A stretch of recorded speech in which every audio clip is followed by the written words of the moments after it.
Showbiz fanatics, Mr. Nino Mulak abay inilabas ang palitan ng text messages ng anak ni Sandro at ni Jojo Nunez. Pero bago yan, kung hindi ka pa nakapag-like, share, subscribe at follow sa ating Facebook page, please don't forget to like, share, and follow.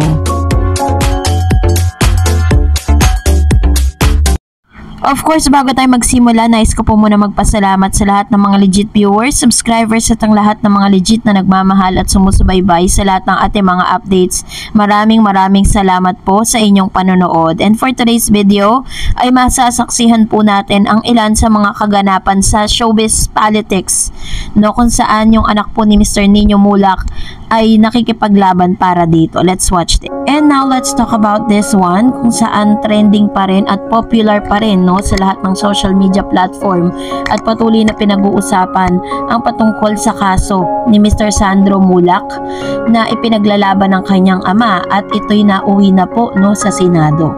Kung saan ngayong araw ay inilabas nga ni Mr. Nino Mulak ang palitan ng text messages ng kanyang anak at ni Sandro at ni Mr. Jojo Nunez. Panoorin natin ito. Ako sa inom, ha ha ha ha, sabi ni Jojo. Tapos sumagot si Sandro lang, ako nga din po eh.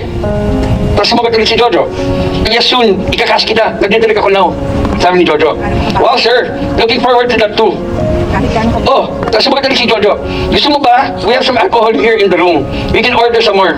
Sabi ni Sandro, sino-sino po kayo sir, ha ha ha ha. Kasama ko the drama peeps, but we're wrapping up in a bit. Sabi ni Sandro, answer pa ba kayo sir, baka po pwede dumaan saglit, ha ha ha ha.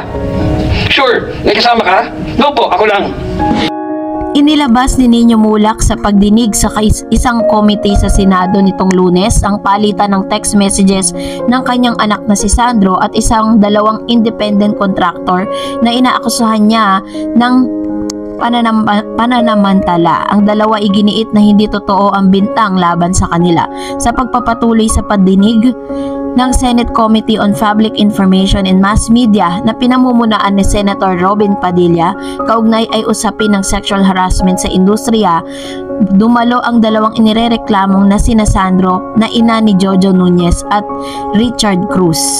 Kasama ang kanilang mga abogado, mariing itinanggi ng dalawa ang paratang laban sa kanila at giniit na walang nagrereklamo sa kanilang tagal-tagal nila sa industriya. Kaya nakikiusap sila na wag agad silang husgahan at hangad din nila na mabigyan din sila ng hustisya sa maling paratang umano na ibinabato laban sa kanila. Samantalang inilabas naman ni Nino ang palitan ng text messages ng kanilang anak na si Sandro at Nunez bago mangyari ang umano'y pang-aabuso sa binata niyang anak.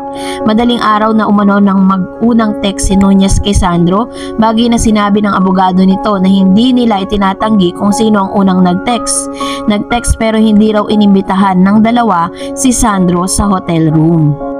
Ayon pa kay Mr. Nino Mulak ay magkakarap sila noon ni Cruz at Nunez, umiiyak at humihingi ng tawad ang dalawa at nag-alok pa daw di umano na mag-donate umano ng pera sa mapipili niyang charitable institution. Paliwanag naman ni Nunez, humingi sila ng pauminhin pero wala raw silang ginawang masama kay Sandro. Narito pa ang kanilang pahayag, panoorin natin. Kahit anong sexual harassment or abuse laban kay Sandro Mulak.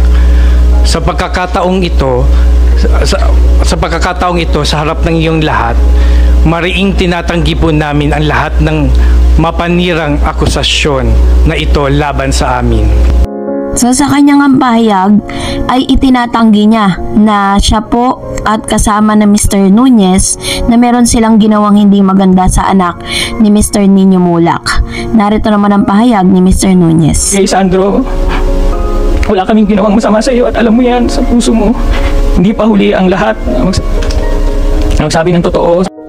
Sa isang pagkakataong humiling ng executive or private session sina Cruz at Nunez nang nagtatanong na si Senator Jingo Estrada ng ilang detalye tungkol sa insidente na pinayagan ng committee. Matapos ang committee or executive session, sinabi ni Estrada na hindi nila maaaring sabihin ang pinag-usapan sa executive session pero may nakita umanong malakas na katibayan laban sa dalawa.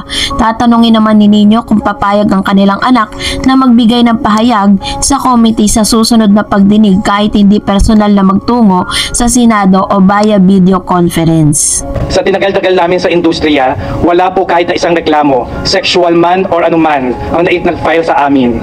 Kaya hindi po namin sisirain ang iniingatan naming pangalan at karera at reputasyon para makapag-abuso o harass ng isang tao. Lalo na po na alam namin na anak ng sikat na artista at maimpluwensyang pamilya. Ano ba naman po ang laban naming mga ordinaryong manggagawa lamang laban sa kanila? Hindi naman po namin itinatangging bakla kami. Sa katunayan, ang pagiging bakla namin ang isa sa mga dahilan kaya kami naging creative, artistic at nagkaroon ng skills na kailangan sa industriya. Buong buhay namin, ginamit namin ang pagiging bakla namin sa maayos na paraan para maitaguyod ang aming mga pamilya. Sa pagtatanong nga ni Senator Estrada ay todo tanggi ang mga TV executive na sina Richard Dode Cruz at Jojo Nunez na humingi sila ng tawad sa veteran actor na si Mr. Nino Mulak kaugnay sa umano'y pang-abuso nila sa anak ng huli na si Sandro Mulak. Ibinasura rin nila ang pahayag ni Nino na nag-alok sila ng pera para sa charity para mapatawad sa krimen. Sa pagdinig ng Senate Committee on Public Information and Mass Media, itinanong ni Senator Jingo Estrada sina Cruz Nunez kung bakit sila nagsosorry kay Nino nang magkaharap sila sa meeting na sinet up ng mga opisyal ng GMA Network. Nag-meet kayo sa bahay ni GMA 7 President Annette Gozo na nag-apologize kayo. What did you apologize? Tanong ni Mr. Estrada. Your Honor, ang sabi po namin kay Nino, we're very sorry pero wala kaming ginawang masama sa anak niya. Sagot ni Nunez. Natawa naman si Estrada. Bago muling nagtanong, you're very sorry for what? What did you apologize? We did not apologize. Ang context po is sorry pero wala po kaming ginawang masama sa anak nyo. Hirit ni Nunez. Kung wala kang ginawang masama, bakit ka nagsusorry? Sabi po ni Mr. Estrada. Samantalang tinanggi ni Nunez na tinangka nilang suhulan si Nino para matapos na ang issue. No po, Your Honor, that would be insulting. Sagot ni Nunez. Inalmahan naman ito ni Mr. Nino. Miss Annette Gozon was present during the meeting. So ito po yung ilan sa mga maiinit na pag-uusap. So inaasahan din po ng marami na imbitahan itong si Miss Annette Gozon para po dumepensa or para patotohanan or pasinungalingan ang sinasabi ni Mr. Nino Mulak patungkol po sa pag-aalok nga ni Mr. Jojo Nunez and Mr. Cruz sa inaalok nitong pera para po pang-donate sa kanilang charitable institution. So, what is your comments or reaction with regards to this? Comment down below.